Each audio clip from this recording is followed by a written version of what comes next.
And like I said, there was so many others I could name. But this is about me for sure, but this is about all of us at the same time, right? City of Miami, teammates over the years, everyone who's sacrificed, everyone who's rooted, everyone who's cried. We all did this together. I didn't do all this by myself, and I just wanted everyone to know that and everyone to feel a part of this because they are.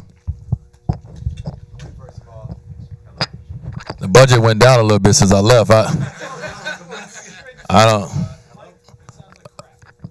That's just the speakers right here.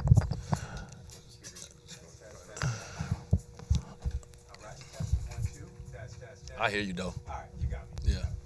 Um, First of all, congratulations, brother. Thank you. So, what's the biggest thing you would like fans and folks to take away from when they see number 3 in the Raptors?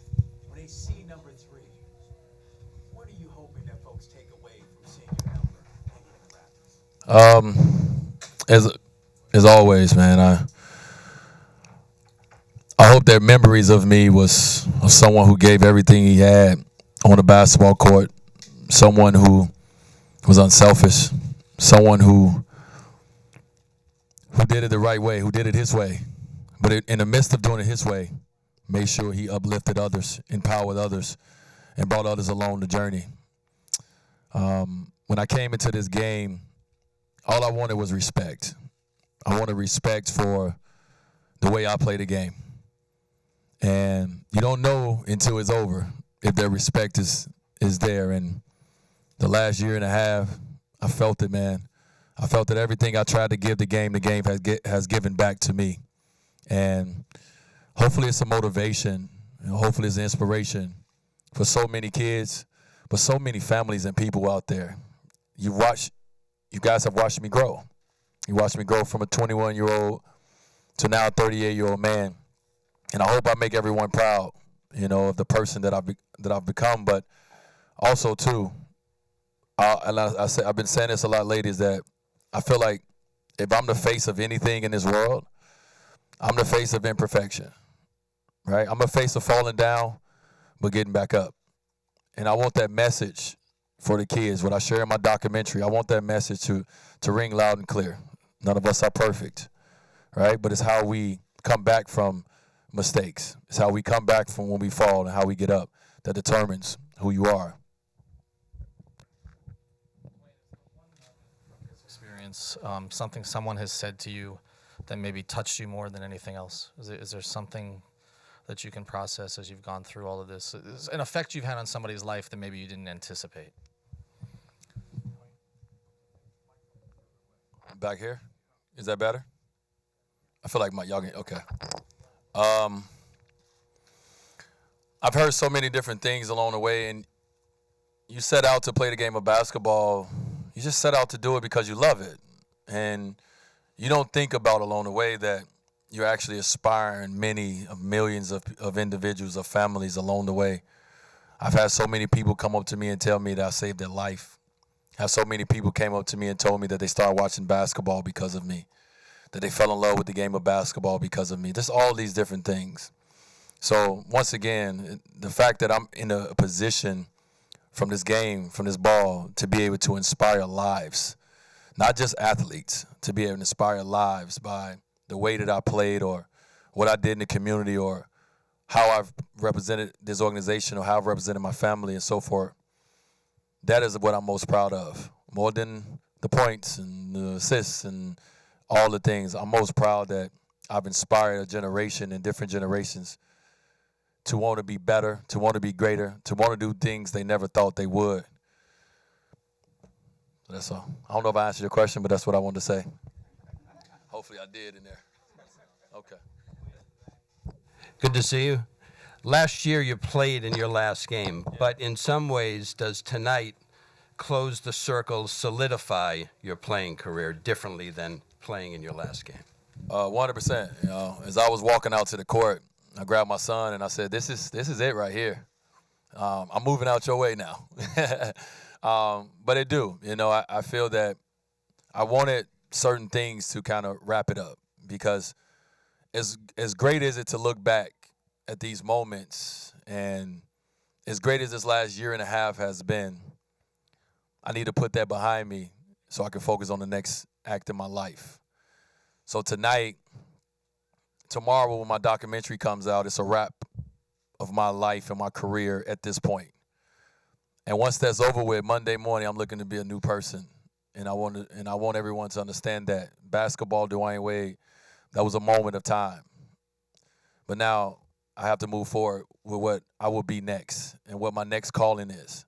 So, yes, I'm glad that this day happened now, and I'm glad that my documentary coming up so I can move forward and become whoever it is God have for me to become. Dwayne over here. Congratulations on a great career, a career that has been filled with milestones, from NBA All-Star to Finals MVP to champion. Now you're a few months into retirement and your jersey is in the rafters of the American Airlines Arena. What is the next milestone for Dwyane Wade? I'm going to talk without the mic. Y'all get me, right? This is throwing me off.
Congratulations on your wonderful career.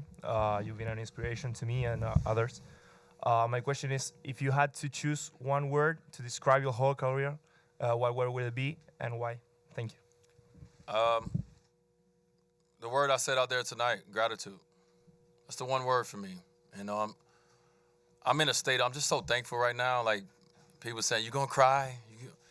I'm such in a thankful space. I have so much peace right now that I'm just thankful, man. And gratitude is that one word that I can, at 38 years old, that I would go into the dictionary and pull out, because that's the word that meant a lot to me and represents how I feel. And I wanted everybody tonight to feel that. I hope they did in my speech. I hope they felt gratitude from me. I hope each individual felt the empathy, the passion inside of me for them and for what they've done and continue to do for me.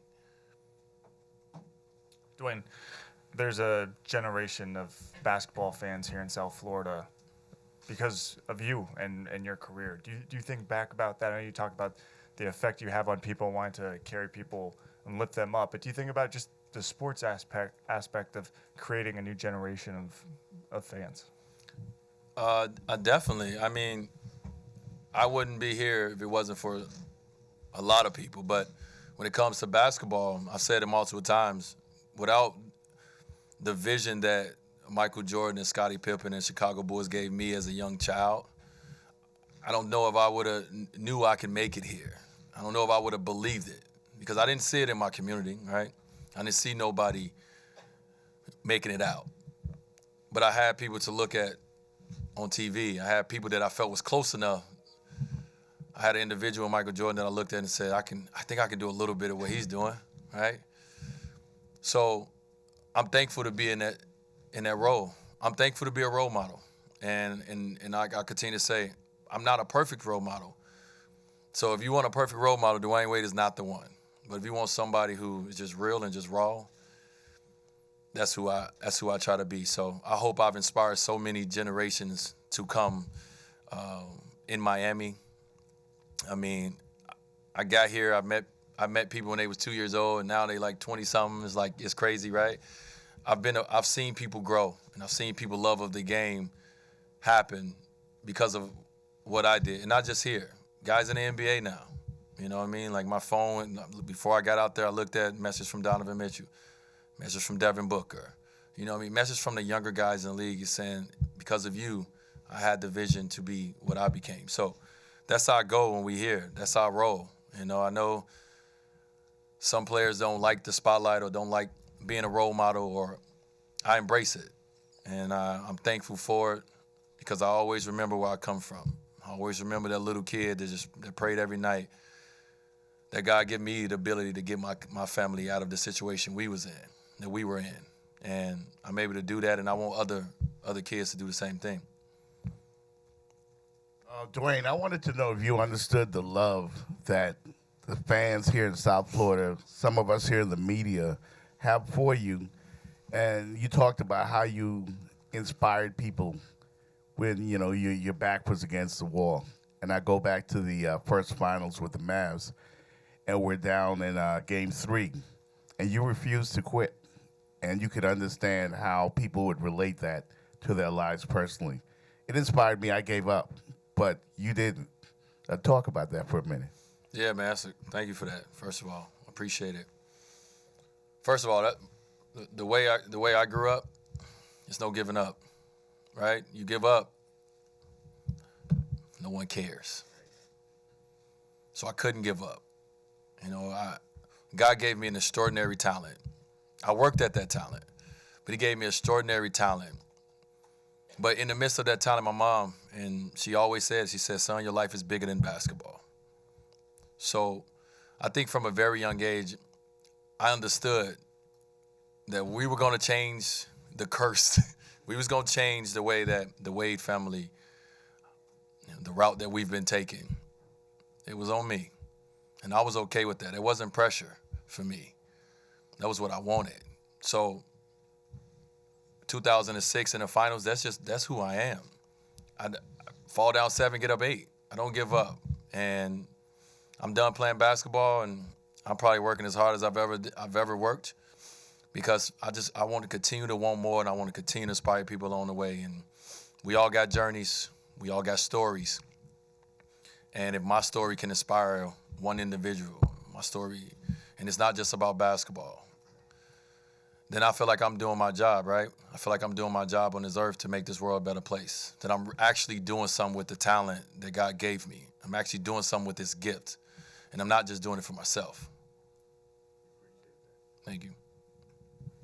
D, what does it mean that when people say you are the pinnacle of professional athletes, for that matter, any athlete to ever be here in South Florida, or Florida for that matter, and if there was a Mount Rushmore of Florida athletes, you're probably A. How does that make you feel? It's my moment right now. Somebody else would come along and take away that title. But why it's my moment, I just want to do good with it. You know, if I'm put up there, then I have a responsibility. And I'm learning that as I get older. I'm learning what that really means even more. And it's not just a responsibility for my kids and my family. It's a responsibility to everyone who take a look at me. And I'm trying to do good with it. I apologize for making mistakes along the way, but I'm going to make some more. But I'm going to continue to learn, and I'm going to hopefully continue to inspire the next person who moved me out the way and become the face of not only this city, but not only a sport, the face of fatherhood, the face of every area that I've ever touched in my life. And when I go out to look for certain things, sometimes it's hard to find a face of this, or someone who speaks out on this, or someone who tells you the truth on this. And I never wanted to be that person.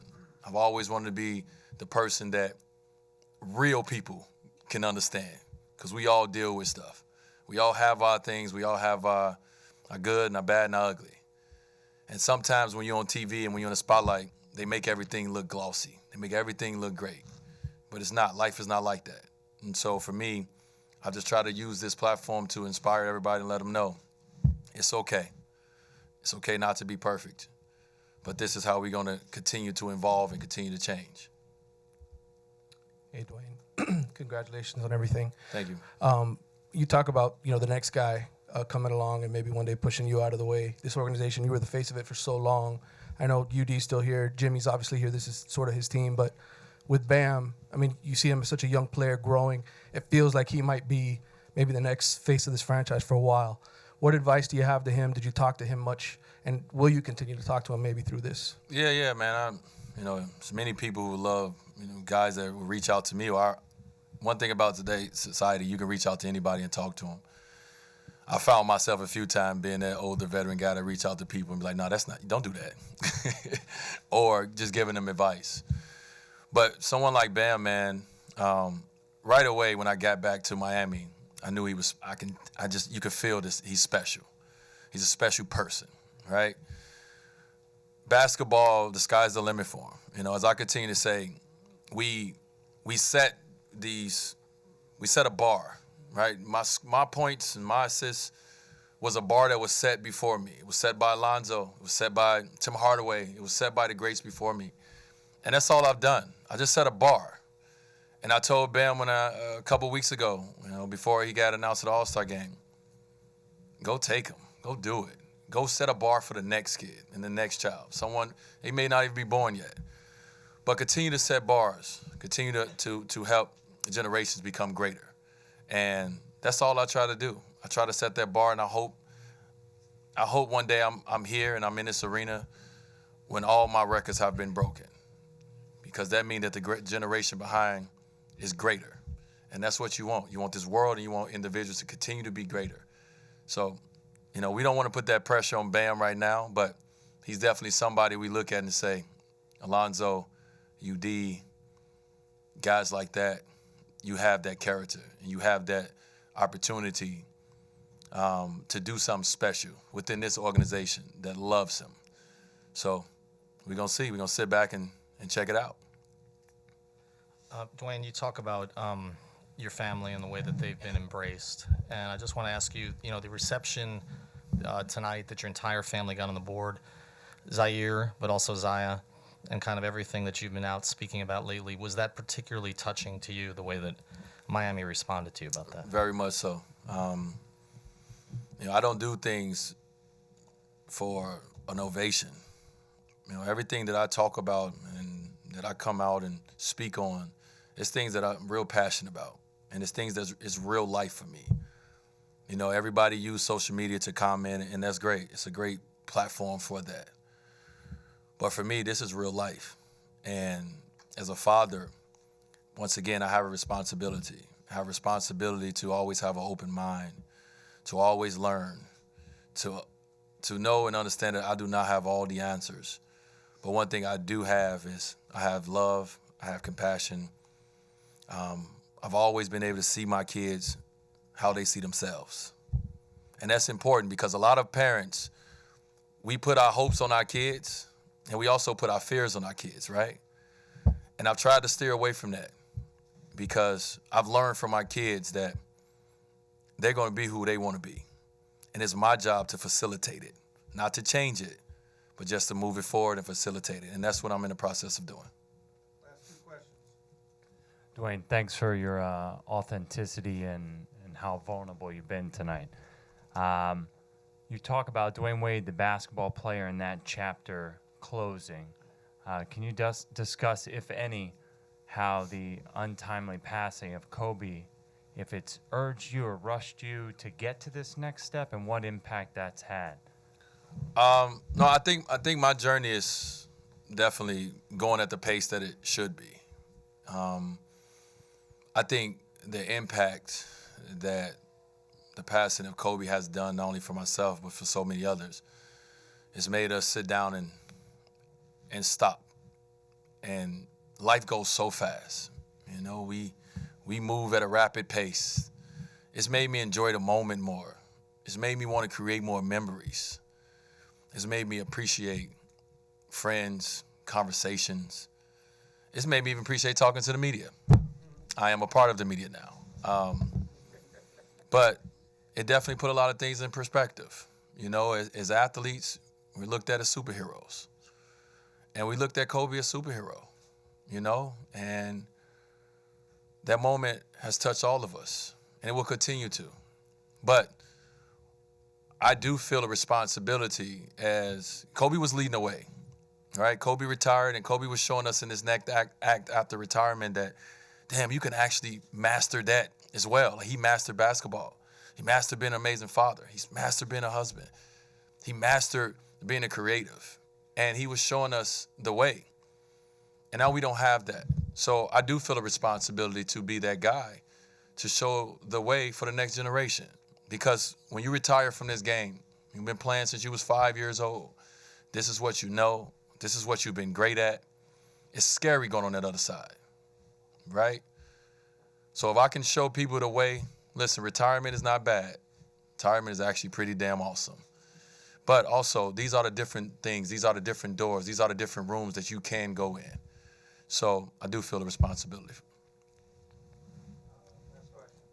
Talking about the next chapters and all that, and I'm sure you have a lot of big plans. Does any of that, have you envisioned anything, coming back to the Heat in some kind of a role post-basketball once, some time has passed by? I've definitely talked about it. I definitely thought about it. If the right time and the right moment, presents itself where I want it back and it's the right situation for me and my family and it's the right role for me, then of course I would do it. I'm happy to be, doing TNT right now because it keeps me close to the game. It keeps me at an arm reach from the game, but it keeps me close. So if one day, if that's a part of my journey and a part of my path, then of course, sign me up. But right now I got other things I want to build and I want to do. I don't feel like the Heat going nowhere. I don't think the Harrison's going anywhere. So we'll have that conversation at a later date. What did you think of that first half? Of what? The game. I ain't watching. Thank you guys, man. I appreciate y'all. That was what? I thought you said the highest. That was the highest? Oh, that's